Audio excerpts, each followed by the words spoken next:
I finally got to a point, I go, well, if I focus on building myself and I become stronger, I become a better worker, I can manage my emotions better by being more in tune with myself. Everything else in business then really started to bloom and flourish.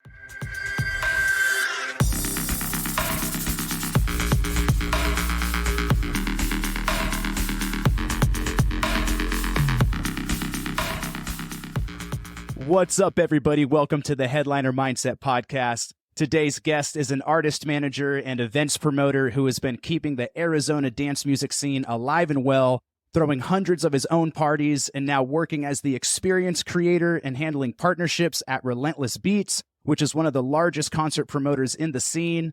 He is an entrepreneur, a mentor, and a man on a mission who is dedicated to service and who shares my same passion for personal development. This is Jason Euler.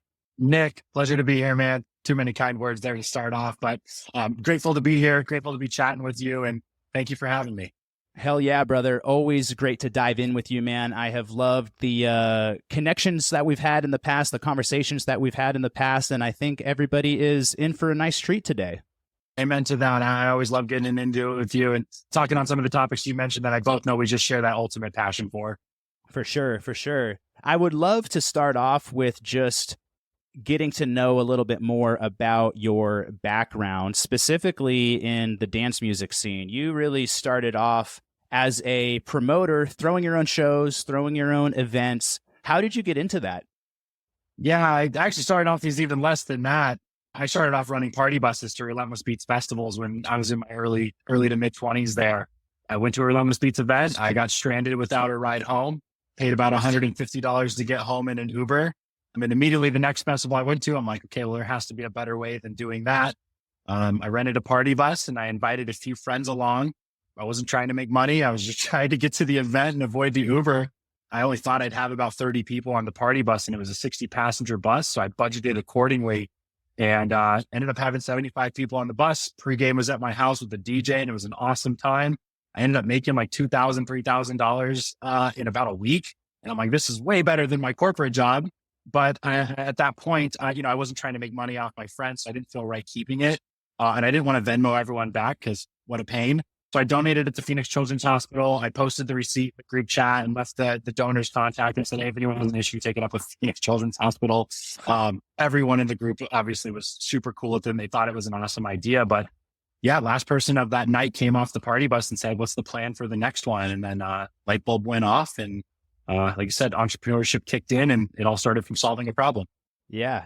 I love that, man. And tell us about Relentless Beats, because not everybody might know who they are and what they do. What is Relentless Beats? Tell us about them. Yeah. In my spiel, I always say, we're one of the largest independent concert festival producers in the United States.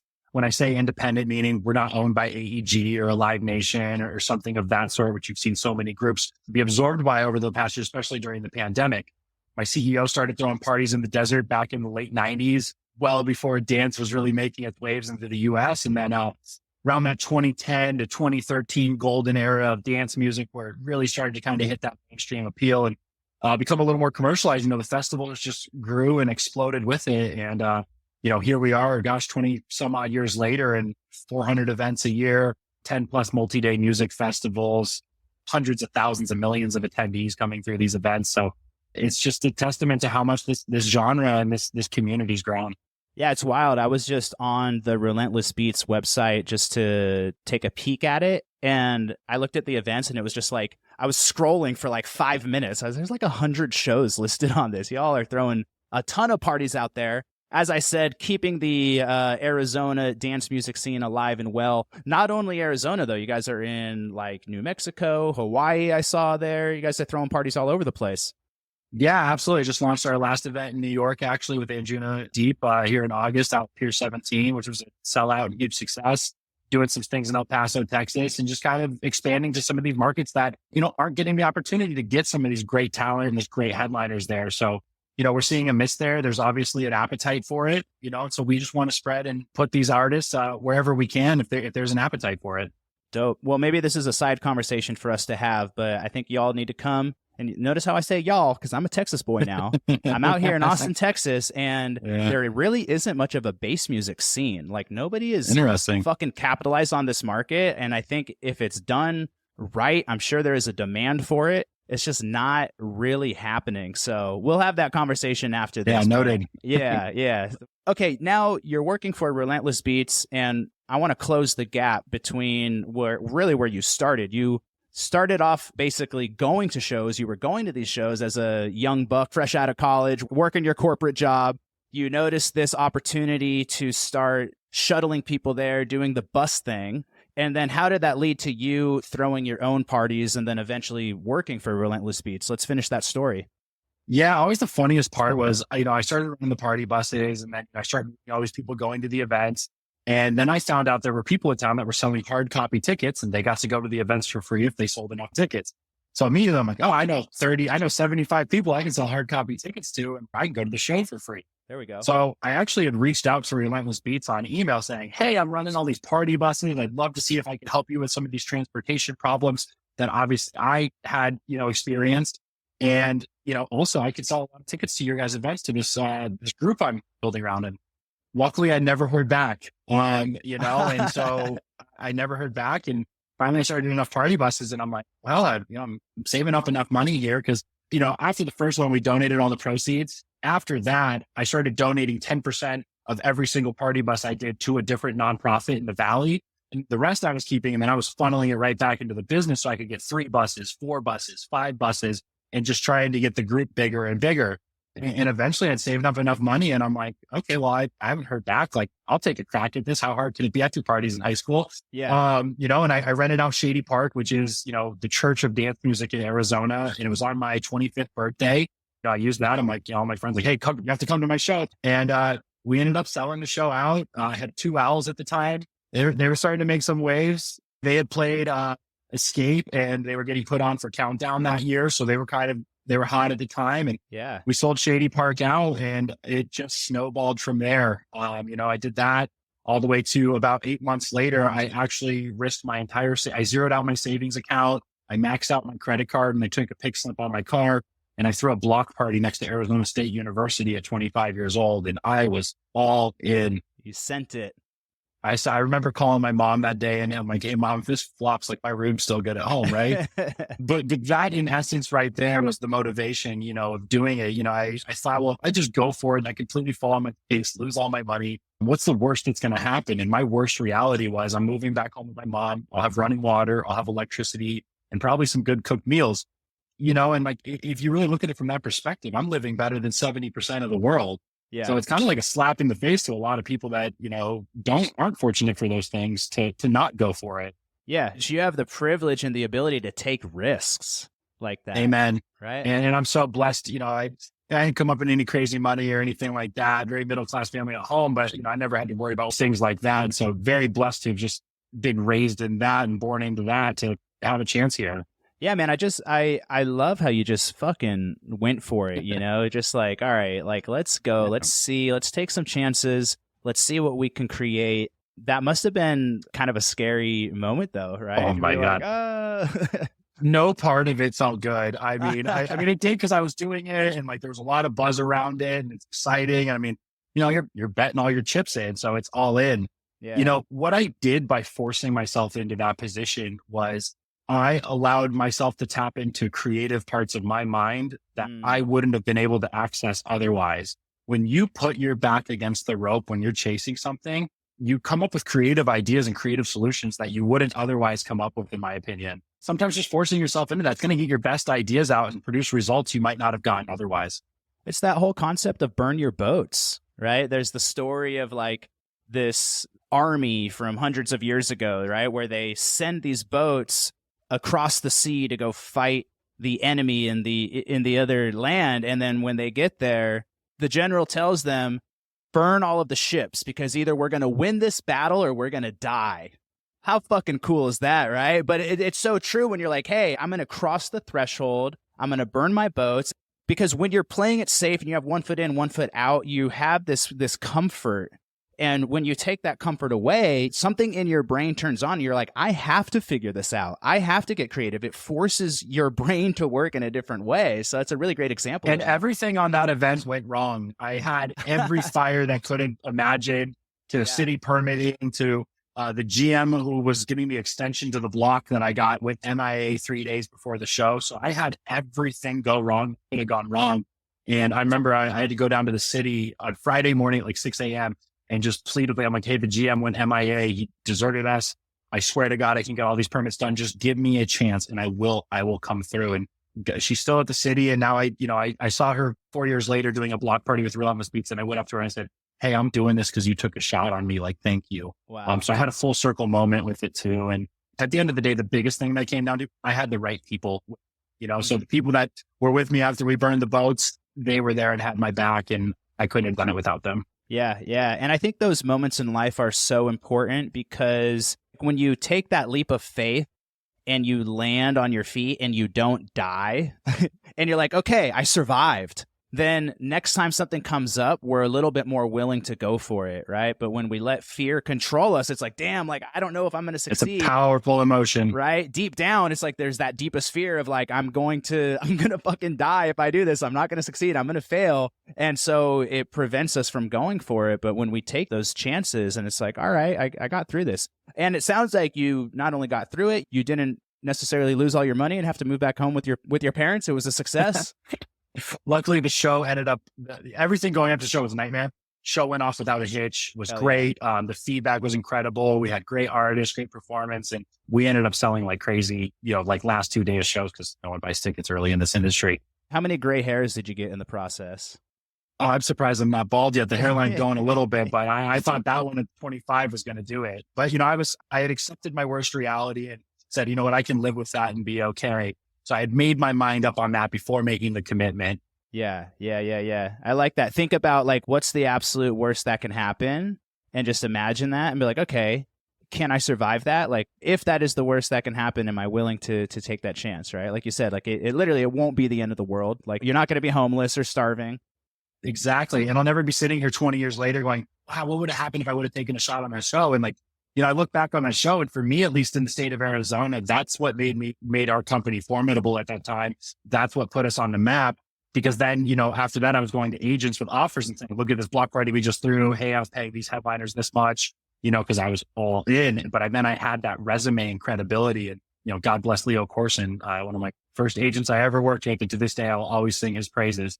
He was at APA, and Leo took a shot on me. And I had a few people in my corner and some good mentors at that time that really helped to get me over that gap. But ultimately, I had to take the leap. Yeah, that's rad. So I'm very curious about what it takes to actually put on a show. Like back when you did your show at Shady Park, maybe not like the huge one, right? But like one of these maybe smaller shows, like your first show, what do you actually have to do? You have to get a permit. You have to like walk me through that process, because I'm sure there's some artists out there that like want to throw their own parties. I even have a client right now who, after a couple coaching sessions, he got really excited about the idea of throwing his own party. So what are some of the technical, logistical things that people need to do to throw a party? Absolutely. I mean, number one thing, any party, any venue. No, it's the number one hurdle you're going to run into. And if that partnership is not sound with where you're getting the venue, you're in trouble from the get-go. So negotiating that proper venue deal, working out something where you can hedge your risk, but also hedge their risk, whether it's like, hey, you give me a percentage of the bar, I'll give you a percentage of tickets. You might have low ticket sales, but everyone drinks a lot, or you might have high ticket sales and no one's drinking at the event, or things like that. With Shady Park, I just had to work that venue deal out. There wasn't any major permitting at the time. Now you go to the block party. Yeah. I mean, it's, the second you go to a city municipality, you're in a whole different ball game. Yeah. So I think I would advise anyone on their first show, go the private venue route, find a good private venue that has a good partner and someone that can understand, hey, we're not trying to make money off this first one. We're trying to build something off this first one. If you just go into one event like, hey, I'm going to win and go through this, I had to lose on multiple events before I ever had something turn and grow profitable. Because even at that one where we darn near sold out Shady Park, I was a smaller promoter in town. I'm paying higher talent fees that the bigger dogs aren't paying because they're booking with these agents so consistently, and I went into it with a break-even mindset. I think that's something that a lot of artists don't realize, is that promoters actually lose money a lot of the times. right? Artists are like, I want to tour, I want to get paid, I want to start getting a booking fee. And it's like, okay, I don't think everybody really understands behind the scenes, the risk that promoters really take. It's like you're paying It's huge. for the venue, you're paying for the talent, you're paying for the staff, you're paying for marketing. Like you're putting a lot of money up. And that's why I like that you said partnership earlier, the partnership with the venue. And I really encourage artists to see themselves as partners, as co-promoters of like, yes, you are getting hired to play the show, but also you really should be doing your part to promote the hell out of this show. I was talking to Bear Grylls last week, RJ, and he's like, I'm putting money into my ads. I remember back in the day, I remember hearing Mac J basically took a good portion of like his fee for a big show and put billboards all over town. It was like, that wasn't the promoter that was doing that. That's oftentimes the artist that's doing that. And it's a great mindset to have of really seeing yourself not as like, oh, I'm just the hired talent.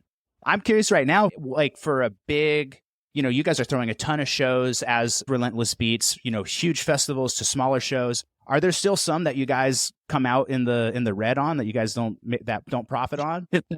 Yeah, absolutely. Yeah. You show me a promoter that's batting 1,000 and I'll show you a liar. It comes with it. And, sometimes they're strategic, like there is an act we come where like, hey, we might break even. We might lose a little bit. You'll know that coming into it. We're like, oh, we're probably not going to profit off this. Yeah. Or we're probably going to lose money on this. Wow. And so why would you then take a show that you're going to lose money on? What's the reasoning behind that? You're playing on the macro and not the micro. Hey, that artist is really good, or hey, that relationship with the agent really matters and they're going to give us another act that works really well, that we're on a show we are going to win. Or, hey, we got to get this artist into the market because we really believe in, that's us as a promoter. Like, we'll take a loss because we believe in your sound and we think you're going to pop off in a year or two. Yeah. And when we come back to you with another offer and you're getting higher offers, work with us on that one. Yeah. And we'll make the money on that show because we took care of you. Relationship driven business, man. Totally. And even as a manager, even with like my artists, when I go to book them for shows and stuff, we're getting to the point where we're starting to sign on to an agency, but I've largely handled a lot of the bookings. And it's great for me going to a promoter because I'll sit with these promoters and go, I've been there. I understand. I know the risk you're taking. And, at the end of the day, if I'm going to book my artist and it's a losing show for that promoter when they're trying to win, are they going to want to invite him back? No. So, I love working revenue split deals and things like that. I'll get my flat fees and get what we need there, but then I'll head their risk and say, hey, we're going to bet on you as the promoter. We're going to bust our ass on our end to come in with extra video content, ads, pushing to the market and doing as much guerrilla marketing as we can. And so we approach everyone like that. And like you said, it's that partnership with the promoter because we're trying to build a relationship. If you only get booked by a promoter one time as an artist, you dropped the ball. You did something wrong. Yeah. Or even as a label, because labels they don't want to just sign an act one time and then, okay, thanks for the record. See ya. You want to build a relationship with these groups. You want them to book you again. You want them to sign your records again. And it starts with that just unconditional effort and ability to say, hey, I'm going to give you everything I had because you're believing in me. I'm going to believe in you too and give you everything we got. And we've really approached a lot of our partnerships with my artists on that level too. Yeah, man. The words that are really standing out to me are relationships and partnerships and really seeing the long-term potential. Not just like, I like that you bring up labels as well. It's not like, oh, I want to get signed to this one label and put out this one song. It's like, no, let's crush it together and co-promote this song together. And like, let's put out a bunch of songs together. Not that you have to be exclusive, but it's like, let's really build these long-term partnerships. Macro and micro. That's the number one two words I always go back to. And like, the micro mindset is, hey, I want this microwavable solution right here that's done really quick. And I need to see the result right now. Some of my best results on anything in life with any project in music has been doing something with no expectation of a return in the short term and just allowing the relationship, keeping it organic. And I swear I've had so many things 2, 3, 4 years later now, as I'm aging in my music career and climbing the ladder of where I'm at, that have come back and just been life-changing opportunities, to say the least. I love the space yacht story with Econova. I followed Henry and Rami and the space yacht guys on socials for probably 2 years. I never reached out for anything. And I sat there and I just hyped their posts up 2 years straight. And finally, one day we had a record we liked and we thought they'd like it. And we sent it over and they had seen me pop up enough on their social media that they didn't know me, but they knew who I was. And some of the things I was involved with. And, a month later, Econova's playing a space yacht show. We go on to do 2 EPs with them. And we've done some awesome work with them at Relentless Beats too. So like, again, that's the macro. That's a great tip. And when it comes to networking and relationship building, is oftentimes we're thinking about, well, what can I get from this person?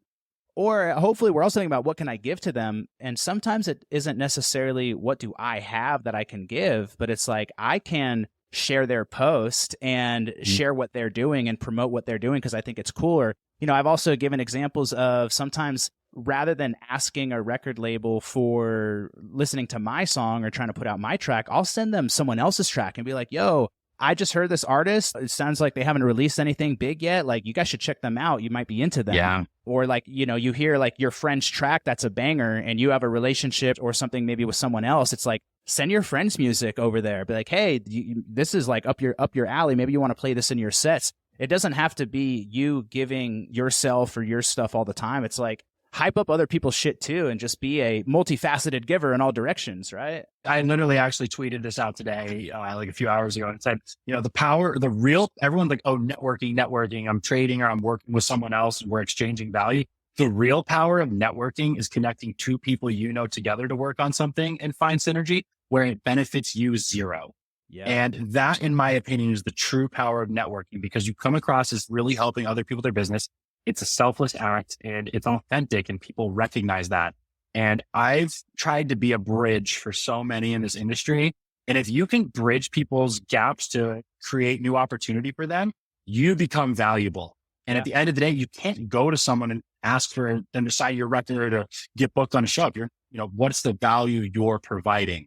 Dude, I mean, that's what I built my entire career on, at least really what I created my career, I should say, on was being a dot connector. I figured out a way to add value when I worked at Icon Collective. I originally just started off as an instructor and I was teaching music business. And then I was also eventually helping a little bit with marketing, but having a background in management, I started saying like, hey, I have contacts and these students and these graduates need contacts. So let me just start making introductions and plugging them in. I just did that for years. And it's like, I'm not getting a commission on any of this shit. It's like, I still get paid the fucking same regardless, and it was also genuinely like, I just want to see people win. My doors are open. I will help you however I can. If you're cool and you're talented and you deserve it, and you're a good person. You're a good person like that.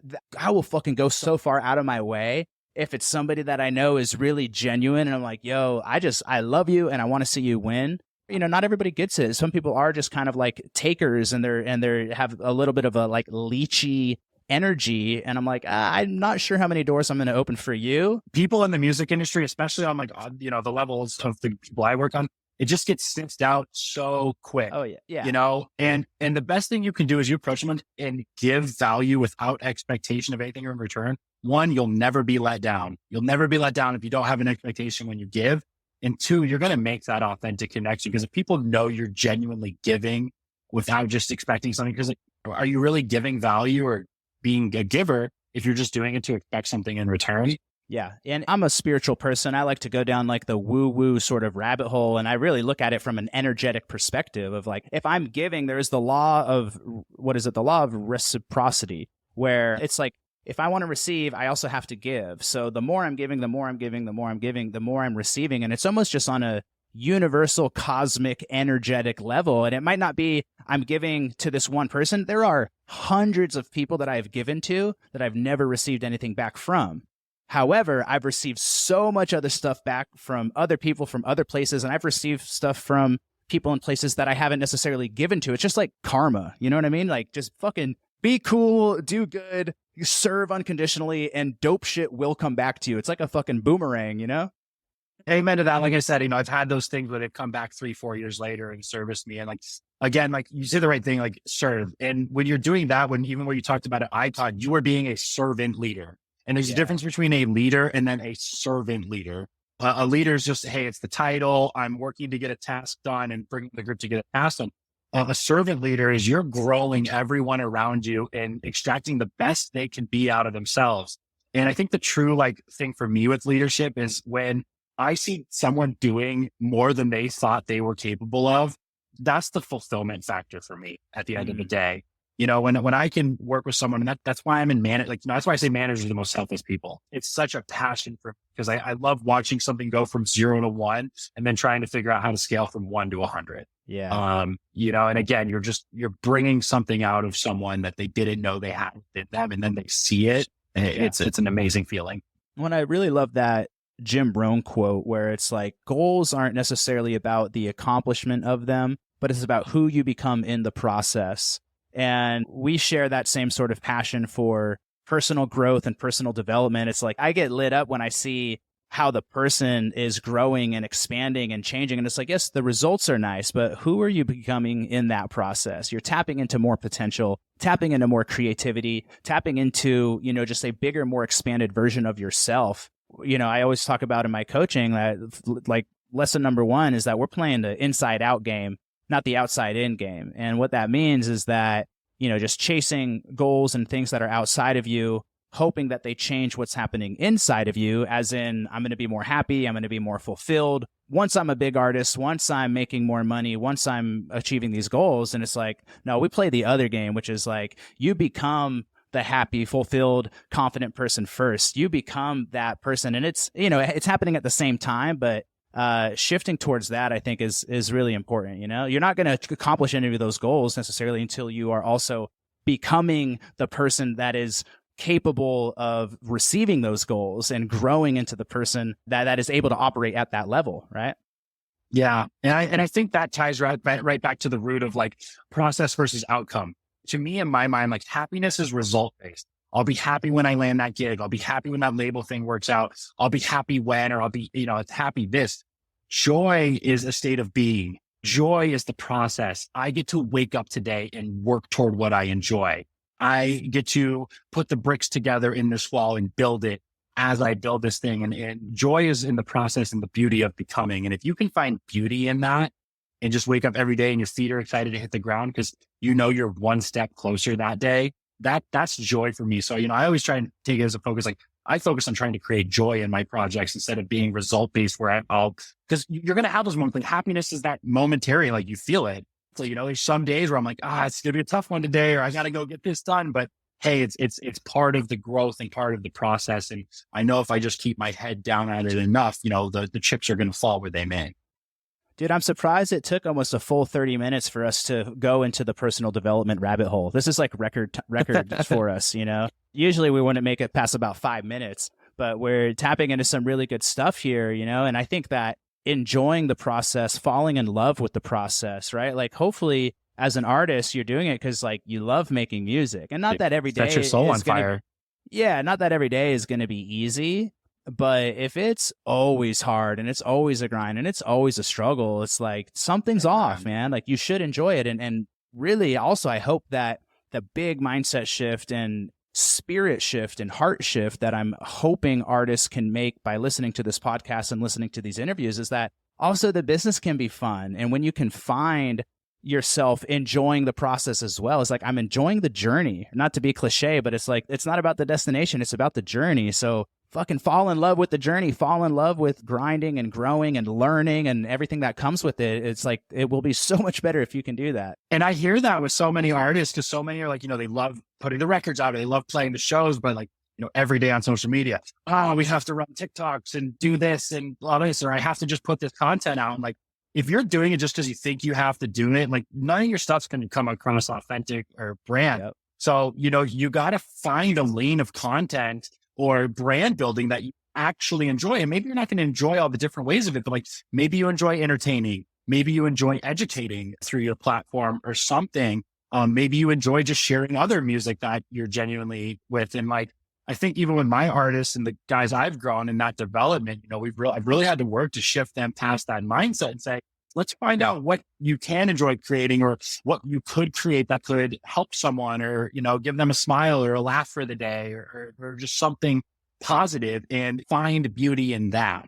Because again, I just see so many artists like, I hate that I have to run 15 social media accounts, do X, Y, and Z. And I'm like, well, yeah, you don't have to do anything. Like you get to if you choose to. And what would be great is to figure out what works for you. It doesn't have to look like anything else that anybody else is doing. And no, there's a lot of freedom in that. There can be a lot of creativity in that. I mean, shit, dude, like it's so interesting to see like my own path where I'm like, I just figured out my lane of like, I like talking about personal development. I like life coaching. I like reading cheesy self-help books. And I also like electronic music, and like completely carved out my own little lane in life.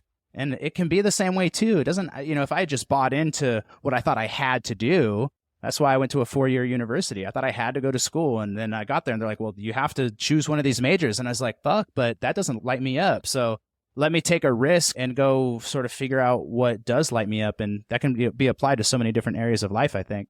I think you nailed it with that. Like, you look at all the different things you've tried, the different paths you've taken, and so many people get caught up in trying to figure out who they are or what they are. And sometimes the best thing you do like is figure out what you're not. I'm not that group of friends. I'm not this job. I'm not this task. I always like to say, Michelangelo had a quote when he made the statue of David. He said, I didn't carve the statue of David. He said, I chipped away at the block of marble until David appeared. And I really think our life is a culmination of that. We're simply chipping away at the things we're not, or that don't fit us, or don't feed our soul, or don't better us or the world around us. That's what creates the artwork of your life. Yeah, that's beautifully said, man. This has been coming up for me recently because so many of these conversations on the podcast have really been around business, which has been great. And I've been really helping people shift into seeing themselves as business owners and hopefully finding that joy in the excitement of like building their brands and social media. And because that is ultimately what's going to get results. And there actually hasn't been a lot of conversation, and even just where my energy has been actually a bit misaligned from what got me into coaching in the first place. It was teaching this class, The Art of Flow at Icon Collective, where we really tapped into like following your heart and following your bliss, as Joseph Campbell says. It's like really getting out of the head of what you think you have to do and all this like intellectual stuff, and really getting into like that authentic space of excitement and joy and passion and creativity. I'm excited to start bringing more of those conversations into this podcast because it's so important. We forget that like we're all artists. We're all creating the masterpiece of our life. And it's so easy to get caught up in watching what everybody else is doing, what kind of music they're making, what kind of business they're running, what kind of life they're living, what everyone's doing on Instagram and social media. Like, oh, I should be like that. And it's like, no, like, learn how to listen to your intuition, listen to your own internal guidance, tune into your own radio frequency dial of your own lane of creativity. And maybe it looks different from other people, but have the fucking courage to go for it and go through that process, because it will be very rewarding if you do. Yeah. And I think so many people just get so caught up in building the business or building the brand. So like, I hear you where you're at that, because like that's an immediate focus. Everyone's like, oh, I got to build this so it's big and stuff. But like, at the end of the day, like if you're running it, you are the business, you are the brand. Like when I ran Octave, like I was eating, sleeping, and breathing it. It was me. And the more I pushed the boulder up the hill and tried to figure out all the technical sides of running the business and the finites, I finally got to a point. I go, well, if I focus on building myself and I become stronger, I become a better worker, I can manage my emotions better by being more in tune with myself. Everything else in business then really started to bloom and flourish. It gave that soil and those good nutrients for what I was growing to bloom at the end of the day. And it took me a long time because it's such a reverse way of thinking, like it'd be like, oh, well, I'm building this, so all my attention and energy has to go to this. But as I began to develop myself, my cup became full. And when my cup was full, I was then able to overflow into the cups of others. And that's when everything went for me in my first business. And, that's why, everyone's like, well, you had a quick run to Relentless. Like, I went from 2.5 years of not knowing a thing about dance music to 2.5 years later with my full-time career. And it started with $500 in party bus. And I made a lot of the right business moves, and I made a lot of the wrong ones too. But ultimately what I learned along the way and how much it strengthened me and sharpened me, because confidence comes from experience at the end of the day. It comes from repetition or practice. Like I was a baseball player for 20 years prior to this and went on to play in minor league baseball and things like that. And like, when I got on the mound and I knew I'd done everything within my power and practice the last few weeks and I'd put my extra reps in, I'd stayed late, I stepped onto the mound and assumed it with confidence because I was prepared. And I think I learned that through my first business, and I did all the development, I did all the practice, and I put the reps in into myself. And then I stepped onto the big stage with Relentless Beats. And when that big opportunity came, I was confident because I was prepared, even though I might not have been quite ready. Dude, I really love that you are pointing out the importance of building up yourself, not just the business, right? That's back to this idea of the inside out, not the outside in. We're so focused on the outside. We're so focused on let me build the business. Let me do all The business is the what. That's the what. You are the why. Why does it exist? What's the purpose it brings to this world? Who does it impact? What is it really doing? Like, what's the cause? What's the belief? And that goes back to my favorite book, The Power of Why, with Simon Sinek. And for me, one of my favorite personal thought leaders that there is, because he talks about leadership. He talks about self-development and growing others along through growing yourself.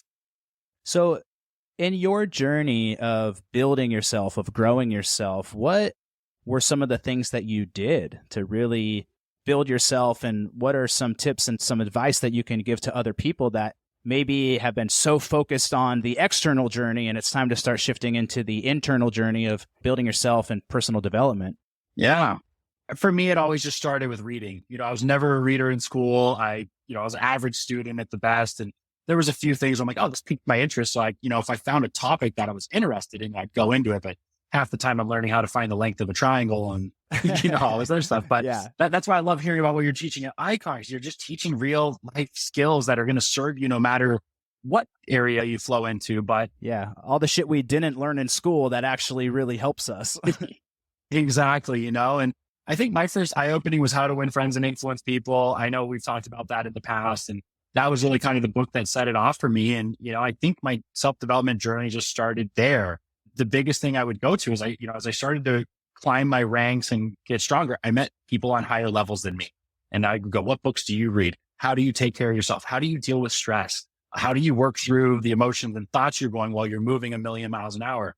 Oh, you journal. Oh, you take cold showers. Oh, you meditate, And so, I start trying all these things. And then I'm like, okay, well, this works for me, or, hey, this didn't work for me. And ultimately, I took a little piece from everything and crafted it into my own self-development that worked for me. And where I really landed was, journaling for me is incredible.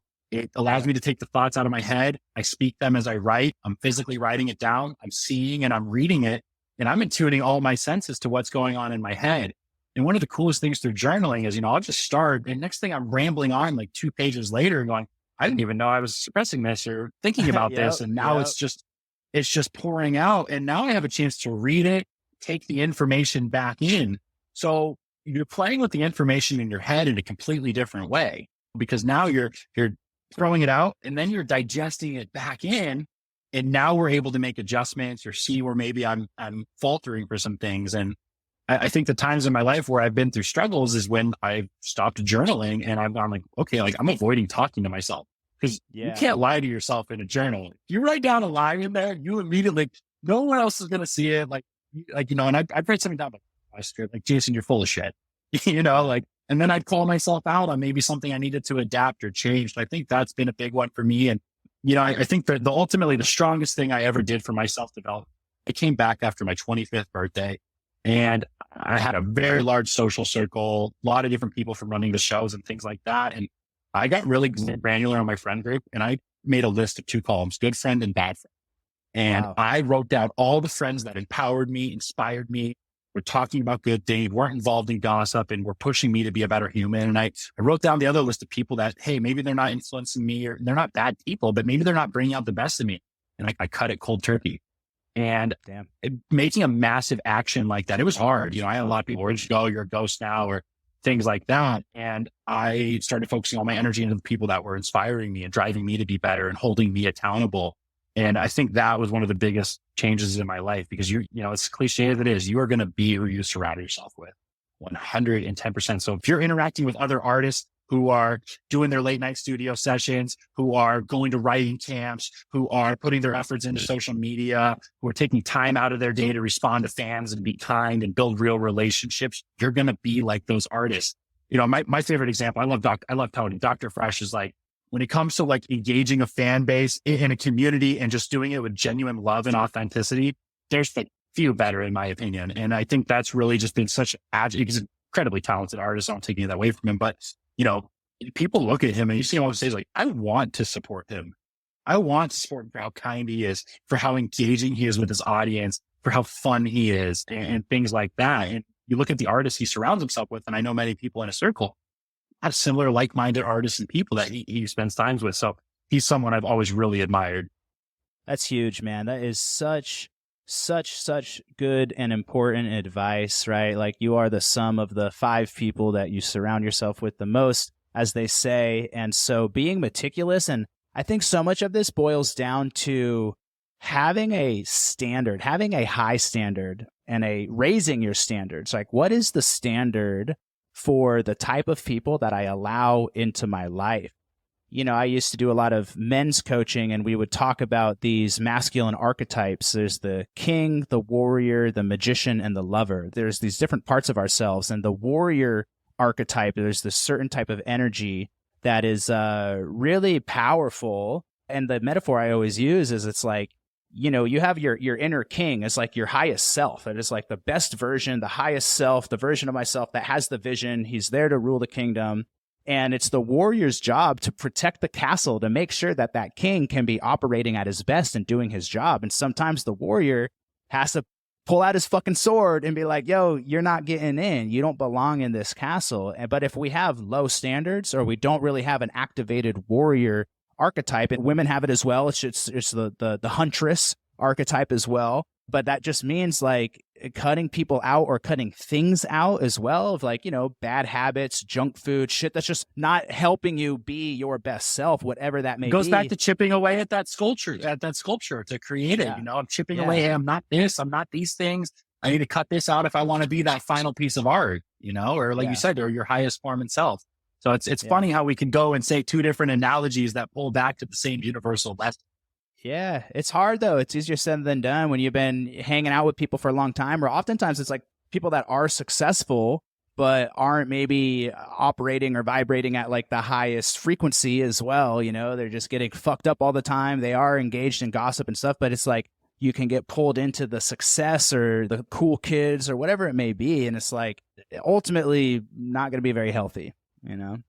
It's still not going to get you where you want to go ultimately long-term. Couldn't agree more. Yeah. Yeah.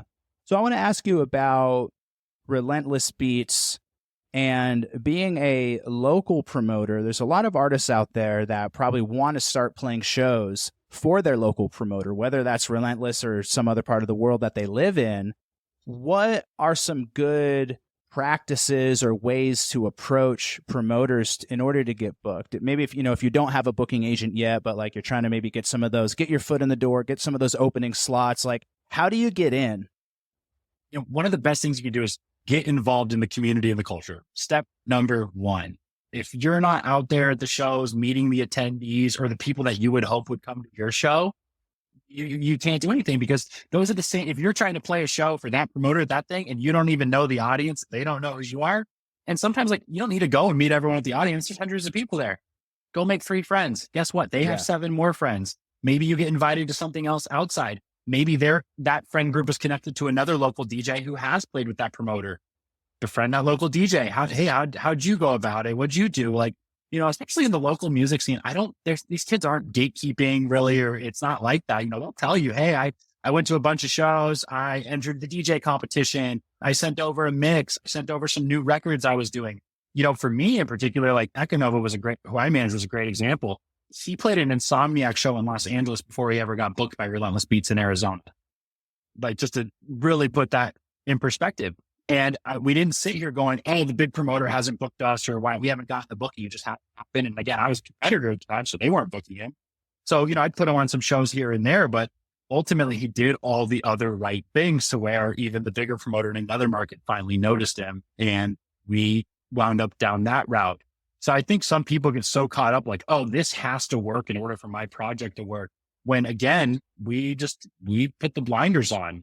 We're going to make good music. We're going to learn to promote our records. We're going to learn to brand. We're going to go out to the shows and build real relationships. We're going to make friends with the other local artists. And again, just getting enveloped in the process. And if you can get lost in that, again, it's that boomerang. Those things are going to come around. But I think getting out, supporting, building the relationships with the community and the audience you wish to perform in front of, you know, our team, we're out at shows. We're there. I'm constantly commingling. I love meeting someone I don't know at a show. What do you think about this? Or like, I'm picking our audience's brain. How can we be better? What could be better about this? What artists do you want to see come here? And I'm asking those fans just point blank in random conversations. And one of them might go, oh, I met this other guy at this show the other week. He shared a mix and some music with me. It was really cool. You should check it out. That's an authentic fan who has no interest in playing my show, telling me about you. I'm going to listen to them because that's who I am serving, is that attendee. As my job, we serve the attendees who come to our events.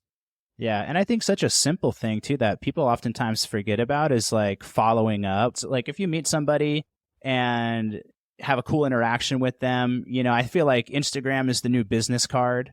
So I was like, oh yeah, let me get your Instagram. Or maybe if they're like someone that's like a big CEO or the head promoter of the event, it's like, all right, maybe you're not like that close yet, but you can still follow them and then send them a DM the next day. Be like, hey, it was so rad meeting you last night. Hope you had a great rest of your weekend. Just to stay on people's radars, but also just like a genuine little thing like that goes a long way.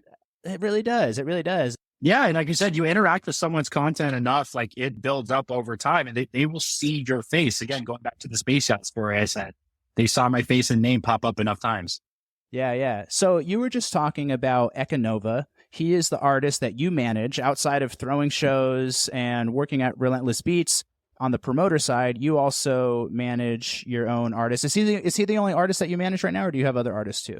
I got 2 projects I'm the director on, and I advise as a consultant as well. One's called the Electric Polar Bears. They actually just did a collab with Paris Hilton that she performed at Main Stage Tomorrowland, which was pretty cool.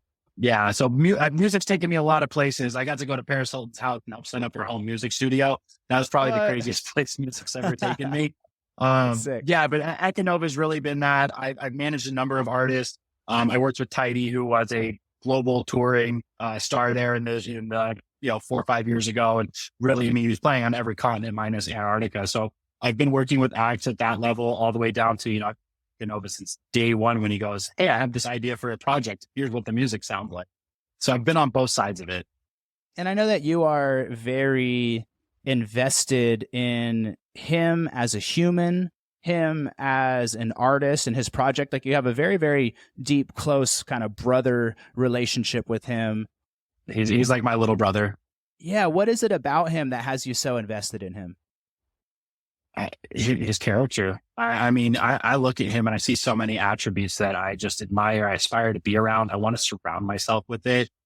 Steven, I'm a loud, extroverted, rah guy. Like Steven's quiet. He's introverted. He's a great listener. Steven's not a partier. He doesn't drink. He's never had a sip of alcohol on his life, literally. He just loves making music and he's kind to everyone he comes in contact with. And there is no better compliment I get than when I have a promoter come back to me after he's played a show and they go, he was one of the most humble, kindest artists we've ever hosted. And I have messages with that. And, even on him, like he handwrites a thank you note to every single promoter who books him after every single show. Wow. He just does things that just makes him different. I aspire to have that humility around me, that care and that kindness, because he exemplifies it every day of his life, whether he's feeling great or not. It's really impressive. That's so rad, man. I love seeing those kinds of relationships. And those are the kinds of relationships I always tried to have with the artists that I managed as well, was it's like, sometimes it's just business. And it's like artists are signed to big managers or management companies and they're like, we're just making money together, but we don't really like love each other. And it's like, I want to love the people that I work with, Oh, Steven's the guy, hey, I'm done here. I need a ride at 2 a.m. I'm lost. Like, come help me, like just be there. And I do that same thing for him. And, I can't help it. I run all my management things. Like I can't do I can't do it like that. I'm just not wired like that. Like I'm going to talk to you and work with you every day. Like I talk to my artists more than I talk to some of the women I've been in relationships with. Over the years, quite frankly, it really is that. It's a marriage, dude. It's a marriage. It's a partnership for sure. And the one thing I always lead with, and I ask him to lead with the same thing. My management side, we 2 things. We lead with love and we lead with accountability. Those 2 things, like always first, like I'm going to lead with love no matter what, but I'm always going to hold you accountable. And I expect to have that in return, that unconditional love, but hey, I need you to hold me accountable and call me out when I'm wrong. And I think by just kind of approaching my artist relationships like that, I've fostered such better business relationships, but I've fostered real true friendships at the end of the day. Yeah, man. There's a whole another hour conversation to have about how to navigate relationships, especially those intimate relationships of artist and manager, and how to communicate, right? Like, how do we communicate? How do we express our needs? I remember in my management days, that could be a very difficult thing to navigate, because it's like nobody teaches us. Nobody teaches us how to listen. Nobody teaches us how to handle our emotions. And like, the journey can be really fucking emotional sometimes. There's a lot of highs, there's a lot of lows, there's a lot of personalities. And it's like, how do you navigate that? We weren't necessarily equipped with those skills. So, Yeah. And I think the biggest thing is like, we've had our differences over the years and everything. And I like the number one skill you can pull from that, I won't go too deep in it, but the number one skill you can pull from that is like, no matter what your disagreement is, or if you're looking at something, you have to find with someone, what is our point of commonality? What do we share in common? Like, no matter what we're fighting over, what can we come back to? And at the end of the day, like, Steven wants to succeed and use his music to influence the hearts and inspire many and make connections with fans. I want to see his music succeed and see him do well and see the effect and impact his music has, because I know the impact music's had on me in general. And those times I've been in the crowd and what it's done for me. So we always have that point of commonality to come back to, even if we have different ideas of how we're going to get there. Yeah, I've never thought about this before, but one of my favorite things that I've heard about relationships in terms of, intimate relationships and partnerships is that whenever there's a problem, whenever something comes up and you get into a fight, it's never me versus you. It's me and you versus the problem. So let's identify what the issue is and what the problem is. And let's remember that we're on the same team and we're partners. And we're both here to tackle whatever this problem is together on the same team, not against each other. And I think that can definitely be applied to lots of relationships in the music industry as well. Absolutely. And at the end of the day in this industry, like, you are not going to get there alone. I'm sorry. Like, don't get me wrong. There's a lot of things you can take on and a lot of things you can do, but like, without like the mentors I've had and the team members I've had, like, I wouldn't be sitting here talking. I wouldn't be waking up every day, getting to go do my dream job, which I've been lucky enough to do for the last 5 years. I did it through collaboration and working with others. And, a lot of those times I was just trying to help someone else reach their dreams. And in the process of that, I ended up stumbling into my own. Yeah. Yeah, man. On the human level, we are tribal animals. We are built to survive in community. That's why I always say, like, the worst punishment they can give you in prison is solitary. It's like the worst thing they can do to you is leave you completely alone. Yeah. And on the business level, no business can scale like to great heights with just one person. You have to start, hiring employees at some point. You're not going to be able to get that far. You can get kind of far, but you're not really going to be able to get that far by yourself. So great things to remember, man. Yeah. Alone, we can do so little, and together we can accomplish so much. That's how I operate my team when I go to put on these events. We have it on the back of our shirts when we're out there at the festivals. Cause I mean, we're taking on this giant task, and there's not one person that can do it alone. Like, there are hundreds of people that have to work in unison together to create some of these moments that we've all experienced at a festival, having the best nights of our lives.